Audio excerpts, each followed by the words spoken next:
Hello. All right, let's get into it. We're doing external and internal hip rotation today. So far, we've done flexion, we've done extension. Now we're going to do rotation, which is as the hips rotate out and as the hips rotate in. Um, so if your leg is long, you're talking internal rotation. If your toes go in, and external rotation. If your toes go out. Um, so, what do we need today? We need a band and a ball. You need a chair where your legs dangle. It might be the edge of your bed. It might be a higher chair. If you don't have a chair where your legs dangle, a nice kitchen chair is fine. I'm going to use the mat because I've got it. As always, if it hurts, don't do it. Okay? If it hurts a lot, get it checked out by your PT, by your doctor. Don't ignore it. And if you need modifications because it just feels a little bit funky or a little bit off, send me a message and we will get those modifications. We'll figure it out. We'll work through it. All right. So some of these are going to be straight internal rotation. Some are going to be straight external rotation. Most of them are sort of a double whammy because I like an exercise that gets you a little resistance in all directions. I think that's more functional as we move. Our bodies are getting information from everywhere. So I especially like hip internal external rotation because you can both isolate and work in conjunction with each other. So let's start with the ball and we're going to start just sitting. So I'm going to move this back. And these first two are going to be focused on internal rotation. And these are internal rotation with some pelvic floor included. And so if you need to go back and look at the pelvic floor video, go back and look at it. But pretty much when we exhale, we lift the pelvic floor. When we inhale, we relax the pelvic floor. Think of it as making space. When you inhale, you want to make more space with your pelvic floor. Here, we'll do it this way. And as you exhale, you want that pelvic floor to help close up that space, okay? So as we squeeze the ball between our ankles or our knees, you're going to exhale and lift that pelvic floor. Think of it as an elevator. It starts off in relaxed position at the ground floor. And as you exhale, you're bringing it up to floor 3. Why floor 3? Why not floor 3? All right, so the first one, we're going to do long legs, ball between our knees, and I'm gonna put this really so you can see my feet. Let's see if we can't get that because that is where the action is happening, where you can really see what the hip rotation is like. So we're internally rotating. So I'm not just squeezing the ball, I'm internally rotating. You see what my feet are doing? Internally rotating the hips. So this is the top of my knee. As I squeeze, I rotate in and I exhale and lift that pelvic floor. Okay, squeeze, rotate in, exhale, and lift the pelvic floor. Okay, we can get a little bit more resistance. We'll make that lever arm longer. And we do the same thing. So my legs are, I'll move the chair in a second so you can see what angle my legs are at. All right, exhale, lift the pelvic floor, rotating in. So it's a whole, see if you can't see how it moves on the red. So here I start and I rotate, all right? So I'm not just squeezing this way. I'm not just doing this. I'm rotating in, squeezing them together. And from the side, how does that look? All right, so I have my legs out at this angle. All right, so I have like a straight knee and I'm rotating in and lifting the pelvic floor. All right, see how if I was just squeezing, so here's the difference. If I'm just squeezing in, look at what my feet are doing, right? My toes are pacing, pointing, facing, but I'm rotating them in towards each other and not at the ankle coming from up here. All right, and then same with this one. Rotating them in towards each other. Rotating in, lifting that pelvic floor. You're really working those inner thighs. Okay, as always, 3 times to fatigue. If fatigue is 5 reps, then that's what it is. If it's 7, if it's 10, 3 times. Take the rest between. We're just going to move a little bit higher up. So This is the dangly one. We're going to move on to external rotation. So, same ball position, but with a bent knee. And the knees are going apart. So you're kind of doing a glute set and a rotation at the same time. So I'm squishing in and I'm rotating my hips out. All right, so see where my toes are going? But I'm keeping that ball still with my ankles. Another good way to look at this. Oh, jeez. Everything is so dry. We're just shocking left and right. Another good way to do this one, it's on your belly. All right, so ball between your ankles. And then you're pressing in. All right, so you're pressing. I realize that doesn't look like anything. So what I'm doing here, I wonder if I can do it sideways and get a better idea. All right, so I'm pressing in on the ball, but my hip is rotating. All right, but I'm doing that on my belly, so both of my hips are doing it. All right, so my butt's squeezing, my external rotators are firing. That side one is actually what I'm going to show you next.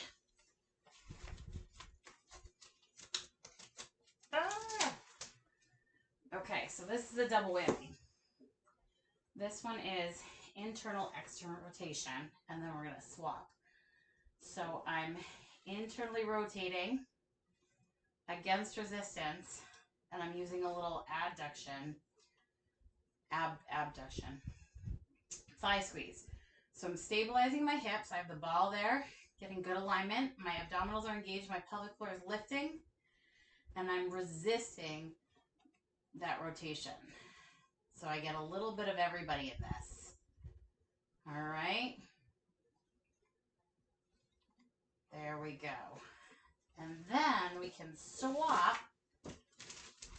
Bring the band up to the thighs. And then I'm pressing in at my ankles. And I'm doing a modified clamshell. So out against resistance, but maintaining that pressure on my ankles.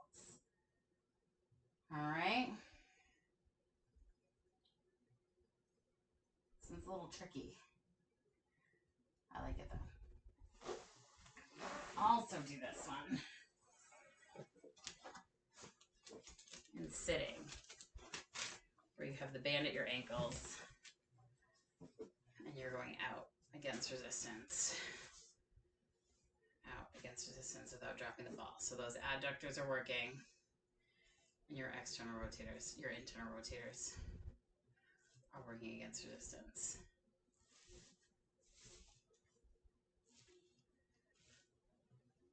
There you go. All sorts of different ways to work the hips for sure. All right, so we worked our rotators. Now let's stretch our rotators out a little bit. All right. The first one is a butterfly stretch. So we're stretching out the inner thigh, those internal rotators. This is a good way to do it if you can do it this way. If you can't do it this way, you can do it against a wall. All right, so you can put your feet on the wall and just let your hips fall out. I don't have a wall here to show you. Let's see if I can't mimic it with the ball.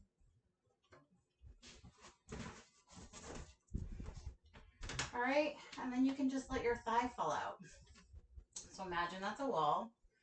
You can scoot your butt and let your thighs fall out. Get those nice hip stretches, this nice internal hip stretch. All right. 30 to 60 second hold, 2 to 3 times. Again, as always, take a rest between them.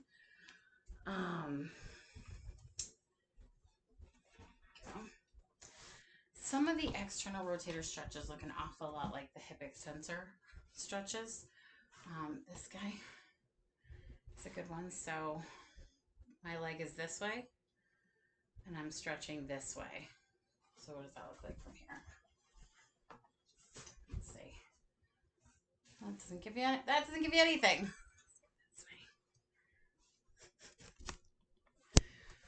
All right, so this back leg is coming in. This leg is coming forward. All right. This back leg is going in. This leg is going forward. All right. Ooh, I hit the table. Hold, please. Front leg forward. Back leg comes in. All right, so we're rotating that hip, and then we're stretching in this direction. As always, our knee doesn't eclipse our toes because we don't need to put a gnarly angle through our knee just because we're stretching. All right, you can tilt your pelvis, get a deeper stretch. Feel the top of that thigh, feel it into that hip, lean forward. As always, stretches are for muscles. We're not stretching the joint space. So if you feel it deep in your groin and deep in your hip socket, if you're getting a pinching, anything like that, stop, readjust, see how it feels. If it's still feeling uncomfortable, just don't, that one's not for you right now. Because when we're doing stretches, we're stretching the muscle belly. We're not stretching the joint space. I probably haven't talked about this in a couple weeks. If you think about your joint spaces where things articulate, right? The muscles are the spaces in between that. So this is where we should feel the bulk of our stretches, in the spaces between our muscles. If we're feeling them at the articulation point, at the joint, we're probably in a position that could do more harm than good. We don't need to open up those joint spaces there for the most part. Unless you're a professional and you've assessed that and you need to figure out what's going on there. But as we're just doing stretches, as we're exercising these muscles and stretching them, you should feel them in the muscle belly. So when we're talking about stretching the hip, we're talking about stretching the muscles on the anterior portion of the hip, that thigh, not the groin line. If you're feeling it in the groin line, readjust. See if you can't stretch the other side of that muscle, that joint space out. When we're doing the butt stretches, I want you to feel it in your butt, in the muscle belly, in that soft tissue, muscular tissue. Just like when we're doing hamstring stretches, I don't want you to feel them in your back. I don't want to feel them in the hips and the knees. I want you to feel it in the bulk of that behind the thigh area. So a hamstring stretch should be felt in the hamstring muscles, not in the joint spaces themselves. Okay, little soapbox about stretching. All right, internal hip stretch. Big stance. Knee goes in, push on it. Gently push on it. We're not she-hulking anybody over here. We're just stretching. All right, and then same for the other. There we go. Stretching into internal rotation. All right. All right. All right. Let's go over the figure 4 stretch just one more time because I like it. It's a good external rotator stretch. Figure 4. Leg, ankle, forgot what it was called. Ankle, knee, lean forward, press down a little bit. Not on this side. If you want, you can pull up a little bit, but don't yank on your ankle. This is just a resting hand here. I'll put it over there. So I'm pressing down. I'm just putting like a little bit of my body weight on there. I'm not forcing it. No part of my body is straining. I'm that, and I'm leaning forward. I'm getting a stretch right through the outside of my butt. It's nice. And I feel it in the outside of my butt. I don't feel it deep. I don't feel it pinching. I don't feel it burning. Nothing is tingling. My toes feel delightful. That's another thing. If you're feeling a nerve pinch, if you're getting those pins and needles or numb tingling sensation in your toes or any other part near where you're stretching, stop.